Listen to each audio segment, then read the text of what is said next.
Cam the Slam Whitmore has been in the rotation for the past number of games. We're going to look into some numbers. We're going to look at how he's taking advantage of his playing time. We're going to discuss it, the good, the bad, the ugly. Let's go on and get into it. But before we do, like the video, comment, subscribe. This is the Rockets Propaganda Channel, and we in here. Drop this in the...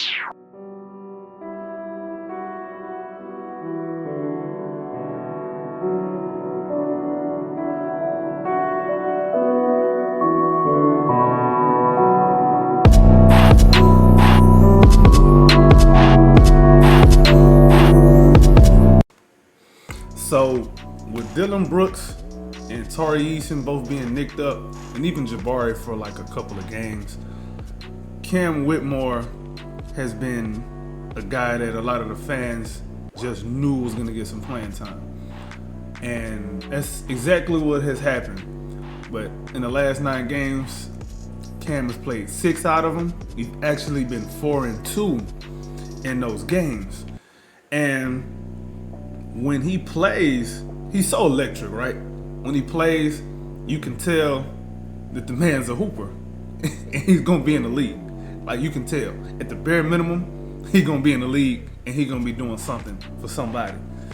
So, an issue of why he hasn't been getting the playing time has just been because he just, as Coach Udoka said, it's been a numbers crunch. So, I was always of the thought process of, yeah, he's going to get playing time eventually. Somebody's going to get nicked up. It happens. People get hurt, and he'll get his opportunity. And when he gets his opportunity, he's going to show what he's worth. So let's look at his numbers over the last 9 games in which he's played 6 of them.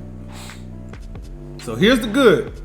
The good is he's at 11.5 points a game, 55% field goal shooting, 47% from 3. Those are good numbers, right? Those are good numbers. And then also, I would say within that time period, his defense has improved game by game. Let's get into the bad though. The bad is this right here. A turnover per game in only 14 minutes. Now the other numbers, the scoring numbers, the shooting numbers, that looks good for just 14 minutes a game. But you had 1 turnover in 14 minutes, which isn't too bad, but some of it is also, I guess, trying to impress too much. Like sometimes he'll go to the basket a little bit too aggressively and he may get stripped or maybe an offensive foul or something like that. So that's something that is gonna suffice a little bit as he gets more playing time. That's not the biggest deal. That's not really the biggest deal. But when Coach Udoka trusts you to come in the game, one of the things that'll get you out the game is turnovers.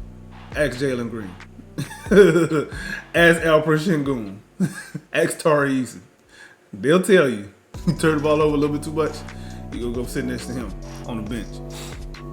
Now the ugly, to me, one more good. I kind of missed this good, but 1.2 steals is pretty impressive no matter 14 minutes a game.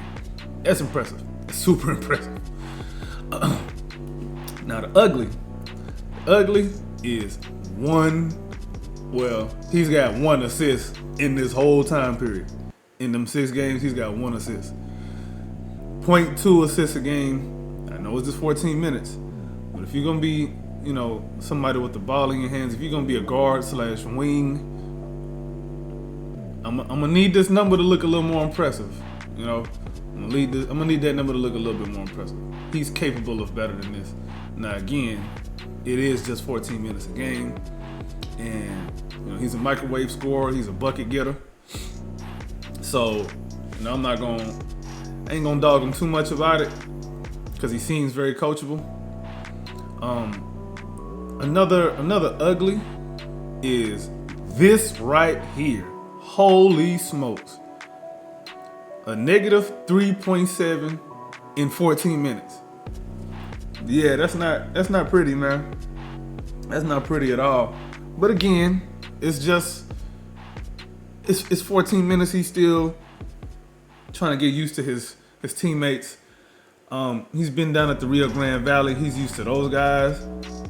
He's not really used to the NBA guys. He hasn't been getting the playing time that he would need to kind of smooth some of that out. A lot of it is defensively. Like I said, game by game, he's gotten a little bit better, but he's been a little bit rough at first. And it's not an effort thing. It's just like he's missing rotations. He'll hustle back. He'll scramble back to his rotations after he realized that, yeah, that was my guy. But for the most part, he ain't doing his work early. But again, the issues that Cam has is not a mentality thing at all. It's more of a thing that can get coached into him. A lot of the basketball IQ stuff, situational awareness, defensive awareness, hell, offensive awareness, a lot of that stuff. Cam kind of gets tunnel vision.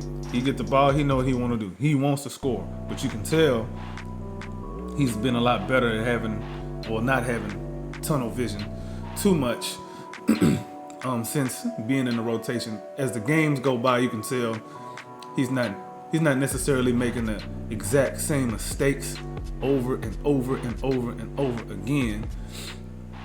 So, he looks very coachable. I think the more time he gets, the more a lot of those issues that he does have will get ironed out a bit, which is good to see. The young man seems like he got a good head on his shoulders. He doesn't seem like somebody who's upset at his playing time. He look like he's just, taking it all in. He's embracing, the opportunity to be coached up by Ime Udoka and brought along by the vets. Like he's talked about Jeff Green being a good vet for him. Jeff Green's a good vet for everybody. So I'm liking what I'm seeing from Cam. I don't think this is gonna be somebody who is. I don't think he's gonna be somebody that is gonna be a liability on either end of the floor. But he does need to get some playing time.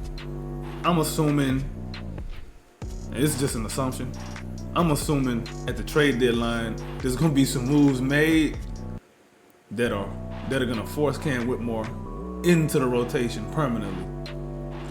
And I was saying on Twitter a while ago that if Cam Whitmore gets playing time, he's going to make Coach Udoka really think about why he wasn't playing previously. Now we know why he wasn't playing previously. It's a numbers crunch. There are guys who probably are a little bit better to play right now rather than prioritizing Cam Whitmore's development. But he's gonna look to the outside looking in. People are gonna be like, yeah, Coach Udoka was kind of a fool for not playing this man earlier than he is now. But there's always stuff behind the scenes that we got to keep in mind. Always stuff behind the scenes. Like, we're not in the practice room. We're not in the film room. We don't really know what's going on. We don't really see what's happening behind the scenes. But we see the results of it now. Whatever's happening behind the scenes is a good thing. I think they're bringing him along the right way. I don't really have too many complaints. I know a lot of fans wanted him to play immediately, but I wasn't too pressed about it because we got so much talent at that position, at the wing position. So, he could afford to, go down to the G League, make an impact down there, show his growth. He can afford to sit on the bench a little bit next to some vets, next to the assistant coaches, and kind of get schooled that way. He didn't have to be forced into on-the-job training immediately, and I think it's working out for him. Then again, we don't know what he would have looked like had he not gone down to the G League first. You never know, but I do like what I'm seeing. I do remember watching him from summer league to now. He does look a lot more mature, I'd say. The shot selection is a lot better. He's not just getting the ball and jacking every time like he was before. One thing he's gonna need to work on is his court vision is not something that you can work on. It's either you got it or you don't, but you can work on your playmaking. You can understand your reads. You can understand if I make this move and I see this help defender coming from this direction, that means that in this particular set, somebody needs to be in this certain spot. And without even looking, I can pass to that spot knowing that and trusting that one of my teammates is gonna be there, which means I have made a play for that person. When you make a play, the easiest way to make a play, when you hear about making a play, it isn't somebody just being a point guard and just making a pretty pass. It's once you've drawn a double team, you've made a play. The purpose of every NBA offense is to draw a double team. You draw a double team, depending on where that double team is coming from, you should know where the pass is going. Is there somebody supposed to be rolling? Was this a pick and roll? Is somebody supposed to be rolling? Is somebody supposed to be in the corner? Somebody supposed to be in the wing? Am I supposed to have a cutter? Why didn't this person cut? These are things. These are chemistry things. These are things that you can work on in the practice room and in the film room. Like I said, Cam's issues aren't necessarily skill. They're not mental. They're not physical. It's just things that it's basketball IQ.